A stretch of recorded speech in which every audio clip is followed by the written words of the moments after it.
اللہم صلی علی محمد وعلی آل محمد۔ بسم اللہ الرحمن الرحیم۔ ناظرین کرام، آج اپنی ایک نئی ویڈیو کے ساتھ آپ کی خدمت میں حاضر ہوں۔ ناظرین کرام، آج کی اس ویڈیو میں ہم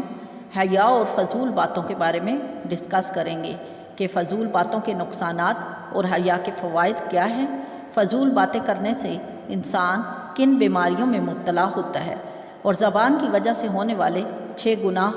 کون سے ہیں، اعضاء کی مذمت اور شکایت زبان کے بارے میں، حیا کو کیسے پروان چڑھائیں اور فضول باتوں کے وبال سے بچنے کا طریقہ۔ اس کے ساتھ ساتھ آپ کو یہ بھی بتایا جائے گا کہ فضول اور بے حیا باتوں کا انجام انسان کے لیے کیسا ہے۔ آئیے ناظرین کرام، دیکھتے ہیں کہ اللہ تبارک و تعالیٰ نے اس کے بارے میں کیا ارشاد فرمایا۔ ناظرین، اس سے بتا دوں کہ فضول بات اصل میں ہے کیا۔ منقول ہے ہر وہ بات جس کا دنیا اور آخرت کا کوئی فائدہ نہ ہو، اگر وہ کی جائے تو وہ فضول بات میں گنی جائے گی، بلکہ فضول بات ہر وہ بات ہے جس میں آخرت کا نقصان ہو۔ جن چیزوں میں نقصان ہے اس کا تو بھول جانا ہی ہمارے لیے سب سے بڑا ہے، کیونکہ اس کے اوپر ہمیں سزا دی جائے گی، اور ان سے بچنا تو ہر انسان کی ضرورت ہونا چاہیے۔ لیکن جو باتیں ایسی ہوں جن سے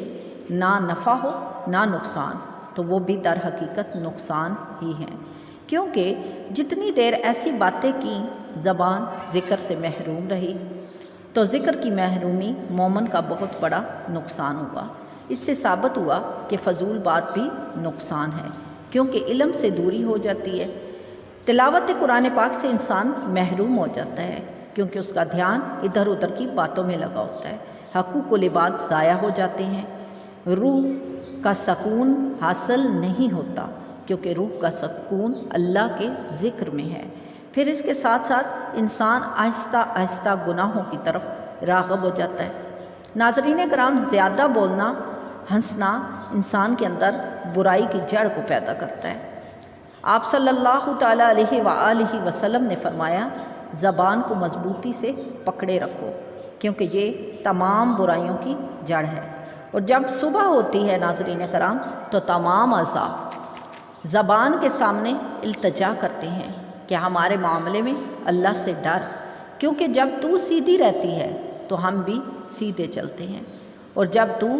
ٹیڑھی چلتی ہے تو ہم بھی ٹیڑھے ہو جاتے ہیں۔ ناظرین کرام، اس بات سے ہمیں یہ بات ثابت ہوتی ہے کہ زبان کتنا بڑا فتنہ ہے، اور ہمیں اس کے فتنے سے محفوظ رہنا ہے۔ ناظرین کرام، آگے پڑھتے ہیں۔ حضرت ابو بکر رضی اللہ تعالی عنہ، جو کہ جلیل القدر صحابی اور خلیفہ اول ہونے کے باوجود زبان کی آفتوں سے ڈرا کرتے ہیں، تو اس میں ہمیں بہت بڑی نصیحت ملتی ہے۔ جو بے تکی باتیں کرتے ہیں اور بولتے ہیں تو خاموش ہونے کا نام بھی نہیں لیتے۔ ناظرین کرام، حضرت ابو بکر صدیق رضی اللہ تعالی عنہ کے ہاں ایک دفعہ عمر رضی اللہ تعالی عنہ تشریف لائے، اور حضرت عمر رضی اللہ تعالی عنہ نے دیکھا کہ حضرت ابو بکر رضی اللہ تعالی عنہ اپنی زبان کو ہاتھ سے پکڑ کر کھینچ رہے ہیں۔ تو آپ نے پوچھا، اے نائب رسول، آپ یہ کیا کر رہے ہیں؟ اس پر آپ رضی اللہ تعالی عنہ نے فرمایا، اس نے مجھے چنے چبوائے ہیں، یعنی اس زبان کی وجہ سے مجھے بہت تکلیف ہوئی ہے۔ اور اس کے ساتھ آپ نے فرمایا، اللہ صلی اللہ تعالیٰ علیہ وآلہ وسلم نے فرمایا کہ جسم کے اندر ایسا کوئی عضو نہیں جو اللہ تبارک و تعالیٰ سے زبان کی شکایت نہ کرتا ہو۔ ناظرین کرام، بات سمجھ آتی ہے کہ دیکھیں، جسم کا ہر حصہ، ہر پور قیامت کے دن اس زبان کی شکایت کرے گا کہ اس نے ہم سے یہ کام لیے تھے اور ہمیں یہ کام کرنے پڑے۔ ناظرین کرام، بات بات پر بولتے رہنا، غصہ آ جانا، فضول چھیڑ چھاڑ میں کسی کا مذاق بنانا، جھوٹ بولنا، شیخیاں مارنا، اپنی بڑائی کی باتیں کرنا، گلے کرنا، چغلیاں کرنا، غیبتیں، گالی گلوچ، یہ سارے وہ کام ہیں جو گناہ ہیں۔ اور ناظرین کرام، ذرا غور کریں گناہ تو یہ سب کے سب گناہ زبان کی وجہ سے ہوتے ہیں، اور انسان بہت ہی سخت سزا کا مرتکب ہوتا ہے اس زبان کی وجہ سے۔ ناظرین کرام، کسی دانا کا قول ہے کہ 6 باتیں ایسی ہیں جو گناہ کی طرف لے جاتی ہیں۔ نمبر 1، خلاف معمول بات پر غضبناک ہو جانا، خواہ وہ غصہ کی کسی انسان کی وجہ سے آئے یا کسی جانور کی وجہ سے۔ جیسے کہ ابھی آپ جوتا ہی پہننے لگے ہیں اور جوتا تھوڑا سا چارپائی کے نیچے گھس گیا اور آپ کو فوراً غصہ آیا اور آپ نے جوتے کو اٹھا کے پھینکا کہ کیا مصیبت ہے، جوتا بھی نہیں مل رہا، تو یہ غصہ فضول ہے، کیونکہ جوتا تو بے جان ہے، اسے کیا معلوم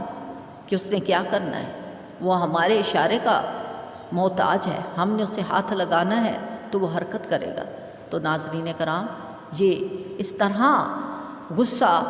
کس بات پہ، اور جب اس طرح کے غصے کے اوپر ہم کنٹرول نہیں کرتے تو یہ بڑھتا جاتا ہے، اور خواہ مخواہ کی باتوں پر بات پہ غصہ آنا ایک معمولی سی بات بن جاتا ہے، اور اس طرح رشتے ٹوٹنا شروع ہو جاتے ہیں۔ ناظرین کرام، دوسرا یہ کہ بے فائدہ گفتگو کرنا یعنی لوگوں کے راز ڈھونڈنا، یہ بہت بری بات ہے، کیونکہ اللہ تبارک و تعالیٰ ایسے شخص کو قیامت کے دن کبھی بھی معاف نہیں کریں گے۔ اور تیسرا یعنی بولنے میں فضول خرچی کرنا، اس سے یہ مراد ہے کہ بات اگر مختصر بھی سمجھ آ سکتی تھی تو اس کے لیے خواہ مخواہ لمبے لمبے قصے بنانا اور لمبی لمبی تمہیدیں باندھنا، یہ بھی فضول بات میں داخل ہے، کیونکہ مختصر بات کرنا ہی مومن کی شان ہے۔ پھر اس کے ساتھ ساتھ چغلی کرنا، غیبت کو شوق سے سننا اور بولنا، یہ بہت بڑی برائی ہے ناظرین کرام۔ یہ کہ کسی میں خود کو نمایاں کرنا اور جھوٹ بولنا، کیونکہ جب انسان چغلی کرتا ہے اور غیبت کرتا ہے تو اس کی کوشش یہ ہوتی ہے کہ وہ دوسرے کو کم تر دکھائے اور اپنے آپ کو نمایاں کرے، اور اس نمایاں کرنے کے لیے وہ کچھ چغلی سے کام لیتا ہے، کچھ غیبت سے کام لیتا ہے، اور کہیں پہ جھوٹ بھی بولتا ہے، تو زبان ایک ساتھ 3 گناہوں کی مرتکب ہو گئی، یہ کہ دوست اور دشمن میں امتیاز نہ رکھنا بلکہ ہر ایک کو نقصان دینا، یہ بھی اس میں داخل ہو جاتا ہے۔ حضرت عیسیٰ علیہ السلام کا فرمان ہے ناظرین کرام کہ جو کلام بھی اللہ کے ذکر سے خالی ہے وہ فضول ہے، لہٰذا ہمیں اپنی اصلاح کرنی چاہیے کہ ہم فضول گفتگو سے بچیں۔ ناظرین کرام، زبان کو نیکی اور اچھائی کے لیے ہی استعمال کیا جانا چاہیے، اور زبان سے بری باتیں نہیں نکالنی چاہیے، اور نہ ہی کوئی ایسی بات کرنی چاہیے جس سے دوسرے کے دل کی آزاری ہو، کیونکہ جو فضول یا بے ضرورت بات زبان سے نکالی جاتی ہے، اللہ تبارک و تعالیٰ کے فرشتے اسے انسان کے اعمال نامہ میں لکھ لیتے ہیں، اور قیامت کے روز ان برے الفاظ کی بنا پر انسان کو سزا دی جائے گی۔ ناظرین کرام، یہ وہ گناہ ہے کہ جو ہمیں زبان کی وجہ سے ملا، اور اس پر ہمیں یہ سزا بھگتنی پڑی کہ قیامت کے دن ہمیں اس کے لیے برے الفاظ سے پکارا جائے گا، اور ہمیں ہمارے نامہ اعمال کو برے وزن کے ساتھ قیامت کے دن سزا دی جائے گی۔ اور سزا سے بچنے کے لیے پیارے آقا صلی اللہ تعالیٰ علیہ وآلہ وسلم نے جو علاج بتایا اور جس بات کو ترجیح دی وہ خاموشی ہے، یعنی خاموشی اختیار کر لینا بہتر ہے۔ فضول بولنے سے خاموشی کئی گنا اچھی ہے، بلکہ اسے عبادت قرار دے دیا گیا کہ خاموشی ایک عبادت ہے۔ ناظرین کرام، حضرت ابو ذر رضی اللہ تعالیٰ عنہ نے فرمایا کہ میں نے رسول اللہ صلی اللہ تعالیٰ علیہ وآلہ وسلم کی بارگاہ میں حاضر ہو کر پوچھا اور ایک لمبی حدیث بیان کرتے ہوئے کہا کہ میں عرض گزار ہوں یا رسول اللہ صلی اللہ تعالیٰ علیہ وآلہ وسلم، مجھے وصیت فرمائیے۔ ناظرین کرام، آپ صلی اللہ تعالیٰ علیہ وآلہ وسلم نے فرمایا کہ قرآن مجید کی تلاوت کرو اور اللہ تبارک و تعالیٰ کے ذکر کو اپنے اوپر لازم کر لو، تو آسمان میں تمہارا چرچا اور زمین میں تمہارے لیے نور ہوگا۔ تو انہوں نے عرض کیا اور زیادہ بتائیے یا رسول اللہ، تو آپ صلی اللہ تعالیٰ علیہ وآلہ وسلم نے فرمایا کہ لمبی خاموشی کو اپنے اوپر لازم کر لو، کیونکہ یہ شیطان کو بھگانے والی اور دینی کاموں میں تمہاری مددگار ہوگی۔ وہ کہتے ہیں میں دوبارہ عرض گزار ہوا کہ اور زیادہ بتائیے یا رسول اللہ، تو آپ صلی اللہ تعالیٰ علیہ وآلہ وسلم نے فرمایا کہ زیادہ ہنسنے سے بچو، کیونکہ یہ دل کو مردہ کرتا ہے اور چہرے کے نور کو دور کر دیتا ہے۔ وہ فرماتے ہیں میں پھر عرض گزار ہوا کہ اور زیادہ، تو آپ صلی اللہ تعالیٰ علیہ وآلہ وسلم نے فرمایا حق بات کہنا اگرچہ وہ کڑوی ہی کیوں نہ ہو۔ میں پھر عرض گزار ہوا کہ یا رسول اللہ اس کے آگے بھی کچھ بتائیے، تو آپ صلی اللہ تعالیٰ علیہ وآلہ وسلم نے فرمایا کہ اللہ کے کاموں میں کسی ملامت کرنے والے کی ملامت سے نہ ڈرنا، غرض گزرا ہوا ہو یا اور زیادہ ہو، تو فرمایا کہ وہ برائی تمہیں لوگوں سے روکے جس کو تم جانتے ہو کہ تمہارے اندر موجود ہے۔ ناظرین کرام، اس بات سے ہمیں بہت بڑا اور بہت ہی زبردست قسم کا سبق ملتا ہے کہ آپ صلی اللہ تعالیٰ علیہ وآلہ وسلم نے فرمایا کہ اس برائی کے اوپر اپنا محاسبہ کرو جو تمہیں برائی کی طرف لے جاتی ہے، اور محاسبہ کرنے کے لیے جو چیز ہم استعمال کرتے ہیں وہ حیا ہے۔ ناظرین کرام، حیا ایک فطرتی جوہر ہے جو ہر انسان میں قدرتی طور پر ہوتا ہے، مگر نیک صحبت اور نیک اعمال اس حیا کو پروان چڑھاتے ہیں، اور یہ ایک ایسا وصف ہے جو انسان کو برائیوں سے روکتا ہے اور ایمان میں حسن و جمال پیدا کرتا ہے۔ حیا دار آدمی کے کردار میں دوسروں کا احترام پیدا ہو جاتا ہے، اور وہ کسی کے حقوق کو اپنے لیے استعمال کرتا ہوا ڈرتا ہے، اور اسی بنا پر غیر اخلاقی حرکات کرتے ہوئے اس کا ضمیر اسے ملامت کرنے لگتا ہے،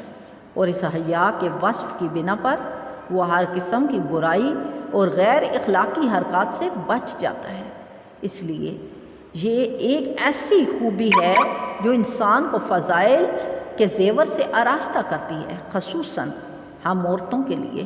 حیا تو ایک انمول زیور ہے، کیونکہ حیا ہی اس کے کردار کا آئینہ ہے۔ اس لیے ہی تو آپ صلی اللہ تعالیٰ علیہ وآلہ وسلم نے فرمایا اس وصف کو بہت اچھا سمجھو، اور اسے آپ صلی اللہ علیہ وسلم نے بہت اچھا قرار بھی دیا اور کہا کہ حیا ایمان کا زیور ہے۔ حضرت انس رضی اللہ تعالیٰ عنہ سے روایت ہے ناظرین کرام کہ رسول اللہ صلی اللہ تعالیٰ علیہ وآلہ وسلم نے فرمایا نہیں ہوتی کسی چیز میں بے حیائی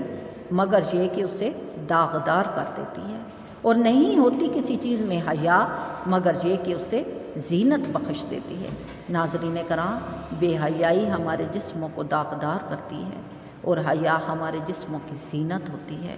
ناظرین کرام، ہمیں اپنا محاسبہ کرنا ہے، ہمیں اپنی حیا کو زندہ رکھنا ہے، ہمیں پرحیا انسان بنانا ہے، اپنے آپ کو ایک اچھا انسان بنانا ہے، ایک اچھا امتی بنانا ہے۔ ناظرین کرام، میں امید کرتی ہوں کہ آج کے اس لیکچر سے ہمیں بہت اچھا سبق ملا ہوگا۔ ناظرین کرام، اگر میری یہ چھوٹی سی کاوش